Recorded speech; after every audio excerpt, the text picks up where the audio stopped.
Welcome to സന്ധ്യാസ് cooking show. നമ്മളിന്നൊരു sweet റെസിപ്പിയാണ് ചെയ്യുന്നത്, സേമിയ കേസരി. നല്ല ടേസ്റ്റി ആയിട്ടുള്ള ഒരു ഡിഷാണ്.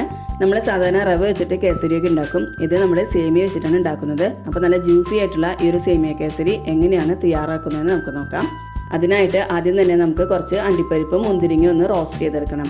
അതിനായിട്ട് ചൂടായ പാനിലേക്ക് 1 ടേബിൾ സ്പൂൺ നെയ്യാണ് ചേർത്ത് കൊടുത്തിട്ടുള്ളത്. നെയ്യൊക്കെ ഉരുകി വരുന്ന സമയത്ത് നമുക്കിതിലേക്ക് അണ്ടിപ്പരിപ്പ് ചേർത്ത് കൊടുക്കാം.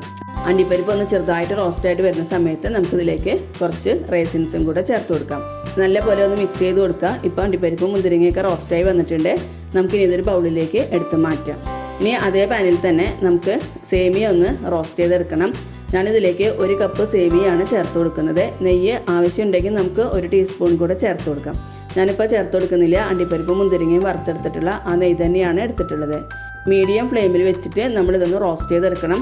പായസത്തിനൊക്കെ നമ്മൾ സേമിയ റോസ്റ്റ് ചെയ്യുന്ന അതേ രീതിയിൽ തന്നെ നല്ല ബ്രൗൺ കളറിൽ തന്നെ നമ്മളിത് റോസ്റ്റ് ചെയ്തെടുക്കണം. ഒട്ടും തന്നെ കരിഞ്ഞൊന്നും പോവരുത്.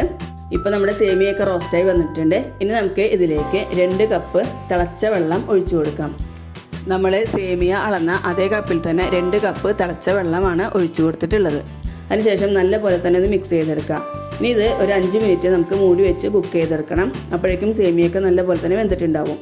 ഇപ്പോൾ നമ്മൾ മൂടി വെച്ച് കുക്ക് ചെയ്യാൻ തുടങ്ങിയിട്ട് ഒരു 5 മിനിറ്റൊക്കെ ആയിട്ടുണ്ട്. ഇപ്പോൾ സേമിയൊക്കെ അത്യാവശ്യം വെന്തിട്ടുണ്ട്.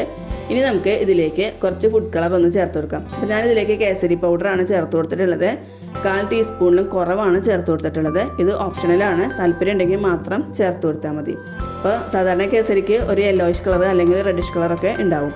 അതിന് വേണ്ടിയിട്ടാണ് ഈ ഒരു ഫുഡ് കളർ ചേർത്ത് കൊടുത്തിട്ടുള്ളത്. കളർ ചേർത്തിട്ട് നല്ലപോലെ തന്നെ ഒന്ന് മിക്സ് ചെയ്ത് കൊടുക്കുക. ഇപ്പോൾ സേമിയൊക്കെ നല്ലപോലെ തന്നെ വെന്ത് കിട്ടിയിട്ടുണ്ട്. നമ്മൾ കയ്യിലെടുത്തിട്ട് ഇതുപോലെ ഒന്ന് നെക്കി നോക്കുന്ന സമയത്ത് നമുക്ക് മനസ്സിലാവും ഇത് വെന്തിട്ടുണ്ട് എന്നുള്ളത്. ഇപ്പോൾ സേമിയൊക്കെ നല്ലപോലെ തന്നെ വെന്തിട്ടുണ്ട്. ഇനി ഞാനിതിലേക്ക് ചേർത്ത് കൊടുക്കുന്നത് 1 ടീസ്പൂൺ സൺഫ്ലവർ ഓയിലാണ്. നമ്മളിപ്പോൾ നെയ്യിൽ മാത്രമാണ് കേസരി ഉണ്ടാക്കുന്നതെന്ന് വെച്ചാൽ നമ്മൾ കേസരി കഴിക്കുന്ന സമയത്ത് ഒരു മട്ടിപ്പ് ഉണ്ടാവും. അതായത് നമുക്ക് പെട്ടെന്ന് തന്നെ കഴിക്കുമ്പോൾ മടുത്തു പോകും. റവ കൊണ്ടുള്ള കേസരിയിലാണെങ്കിലും നമ്മളിങ്ങനെ തന്നെ ചെയ്യുകയാണെങ്കിൽ നമുക്ക് നെയ്യ് ചേർത്തിട്ടുള്ള ആ ഒരു മട്ടിപ്പ് ഒഴിവായി കിട്ടും. അപ്പോൾ സൺഫ്ലവർ ഓയിൽ ഒഴിച്ച് കൊടുത്തിട്ട് നല്ലപോലെ തന്നെ മിക്സ് ചെയ്തെടുത്തിട്ടുണ്ട്. ഇനി നമുക്ക് ഇതിലേക്ക് മധുരത്തിന് ആവശ്യത്തിന് പഞ്ചസാര ചേർത്ത് കൊടുക്കാം. നമ്മൾ സേമിയ അളന്ന അതേ കപ്പിൽ തന്നെ 1/4 കപ്പ് പഞ്ചസാരയാണ് ചേർത്ത് കൊടുത്തിട്ടുള്ളത്. കേസരി ആയതുകൊണ്ട് തന്നെ നമുക്ക് അത്യാവശ്യം മധുരം വേണം. അപ്പോൾ ഈ ഒരു മധുരം കറക്റ്റ് ആയിരുന്നു. അപ്പോൾ 1/4 കപ്പ് പഞ്ചസാര തന്നെ എടുക്കുക. പഞ്ചസാര ചേർത്ത് കഴിയുമ്പോൾ ഇതൊന്ന് പഞ്ചസാരയൊക്കെ മെൽറ്റായിട്ട് ഇതൊന്ന് ലൂസായിട്ട് കിട്ടും. പഞ്ചസാര മെൽറ്റായിട്ടുള്ള ഈ വെള്ളമൊക്കെ നല്ലപോലെ തന്നെ ഒന്ന് വറ്റിയിട്ട് ഇതൊരു ജ്യൂസി ആയിട്ട് കിട്ടണം. സേമിയ വെന്ത ശേഷം മാത്രമേ നമ്മളിതിലേക്ക് പഞ്ചസാര ചേർത്ത് കൊടുക്കാനായിട്ട് പാടുള്ളൂ. കാരണം പഞ്ചസാര ചേർത്ത് കഴിഞ്ഞാൽ പിന്നെ സേമിയ വെന്ത് കിട്ടില്ല. സേമിയ നല്ലപോലെ വെന്തു എന്നുള്ളത് നമ്മൾ ഉറപ്പാക്കണം. അതിനുശേഷം മാത്രമേ പഞ്ചസാര ചേർത്ത് കൊടുക്കാനായിട്ട് പാടുള്ളൂ. ഇപ്പോൾ നല്ലപോലെ തന്നെ മിക്സ് ചെയ്തെടുത്തിട്ടുണ്ട്. അപ്പോൾ മീഡിയം ഫ്ലെയിമിൽ തന്നെ വെച്ചിട്ട് നമ്മളിതൊന്ന് മിക്സ് ചെയ്തെടുക്കുക. ഒരുപാട് അങ്ങനെ ഡ്രൈ ആവാനായിട്ട് നിൽക്കരുത്. ഈ ഒരു ജ്യൂസി കൺസിസ്റ്റൻസിയിൽ വേണം നമ്മൾ ഫ്ലെയിം ഓഫ് ചെയ്ത് കൊടുക്കാനായിട്ട്. സേമിയയിൽ നല്ലപോലെ തന്നെ മധുരമൊക്കെ പിടിച്ചിട്ടുണ്ട്.